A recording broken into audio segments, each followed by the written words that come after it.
The Green Duplex. We moved to this green duplex about a year and a half. Before that, we were living with my uncle. At first, it was normal, nothing out of the ordinary. This duplex has 4 bedrooms, 3 upstairs and 1 downstairs. 1 bathroom upstairs.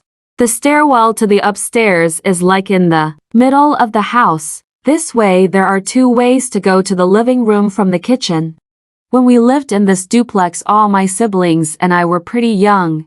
My sister Kelly was 6, my sister Molly was about 5, and I was 7, my second oldest sister was 10. My parents will have all of us kids sleep in the same room.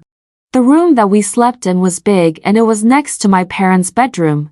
My mom will make sure to have our door open in case of any emergency or if we are not sleeping, so she can come tell us. The bathroom will be down the hallway to the left side. Our first ghostly encounter, it was maybe 11 o'clock p.m. My sisters and I couldn't sleep that. I don't remember what we were talking about. My mom will hear us talking and once in a while, she will come in and tell us to go to sleep. Let's backtrack a little. Before this night, my young sister Molly will one day tell us she don't want to sleep in our room anymore because sometime late at night she will see an old lady floating and come into our room. The old lady will come and look at each and every one of us up close before going through the wall to our parents' room. We will laugh at her about such a silly story. Molly didn't care. She was firm with her story. She would not come and sleep with us in our room. She will go sleep in my parents' room with my mom since my dad worked the night shift. Anyway, that night we couldn't sleep after my mom told us about the 5th time to go to sleep. Dad will be home soon. We were quiet, and suddenly we heard a cat at the window meowing. At this time, it must be around 1:30 a.m. to 2:20 a.m. in the morning. My sisters and I were surprised to see the cat. My older sister and my younger sister Kelly and we started playing with the cat.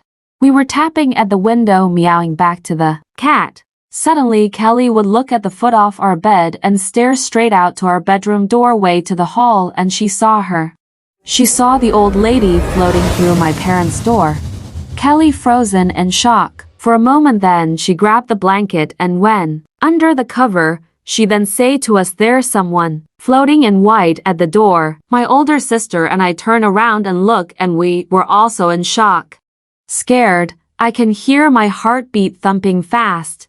But in this moment in time, everything is like in slow motion. We both stare at the white old lady figure with a sleeping gown on. We cannot tell her face. She was floating, you cannot see her legs.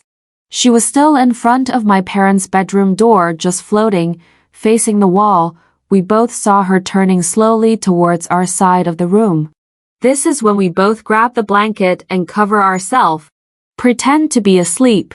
Then the footstep, she starts floating inside of our room.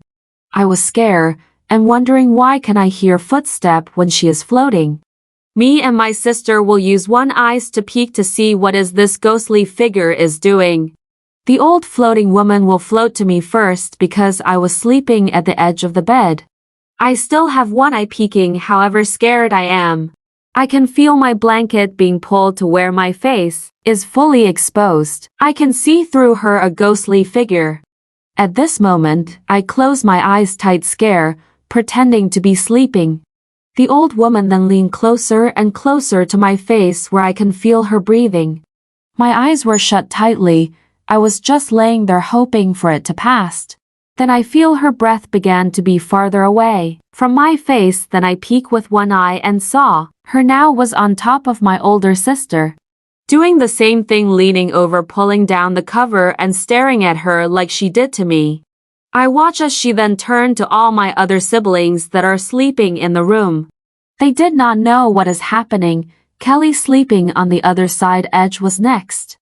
I can tell she was trembling in fear.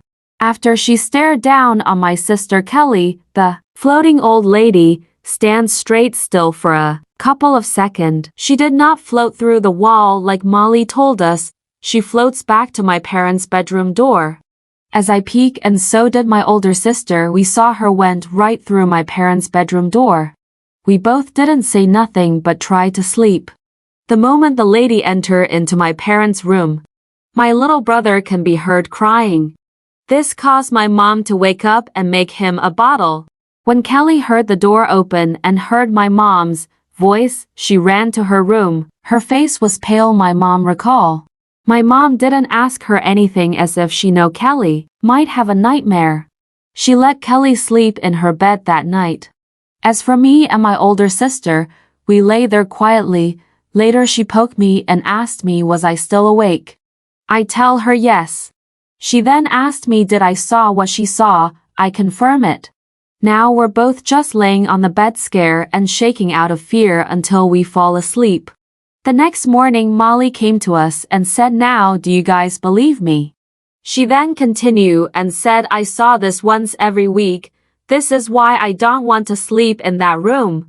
Also, most of the time I notice that when there is a cat at our window, later the floating lady will be coming soon. Last 2 weeks ago I saw the cat almost every night and I will notice the floating lady. She don't do anything but stare down on all of us. I got too scared, that's why I go sleep with mom. Now, my sisters and I got goosebumps for what Molly told us. My older sister and I will go tell my mom. She didn't believe us. She says that we are kids and just seeing things. After this, my sister Kelly and my older sister and I will still for whatever reason stay up to talk, but when we notice the cat we hide under our cover and try to go to sleep. My mom's spooky encounter. My mom was listening to her podcast at this time of the night. She was waiting for my dad to come home from work. Later she heard him unlocking the door. She was excited that he came home. She then wants to surprise him. She went out of her bedroom and sit on the top of the stair waiting for him. She did not turn on the light, therefore she wants to scare him. When she got out of her room, she heard him in the kitchen. She can hear him warming up his leftover to eat. Then she will hear him walking in the kitchen and washing the dishes. She was getting impatient as he has not come to the stairs yet. She looked at the clock in the hallway. And she shout to him, "Old man, it's only 11 o'clock p.m. Why are you home early?" Right when she say that, the whole kitchen became dead silent as if there was no one downstairs at all. She call out to him, "Old man, old man?" She then turn on the hallway light and go downstairs. She then turned on the kitchen light and went in, looking for my dad. Strange, she thought to herself. She called for him again, "Old man, where are you? Stop playing, I am going back to bed." She turned around, turn off all the light and head upstairs. My mom closed her bedroom door. She lay on her bed and rethink what just happened. Then she realized when she was on the stair and my dad was in the kitchen, why didn't he have the light on while eating? He was also washing dishes. Who washed dishes in the dark? She swears the stove was on too. She got goosebumps thinking about it. 2 hours later, my dad came home. She told him about it. He told her it's probably nothing. She just might have been tired waiting for him. My mom would not believe him and will investigate.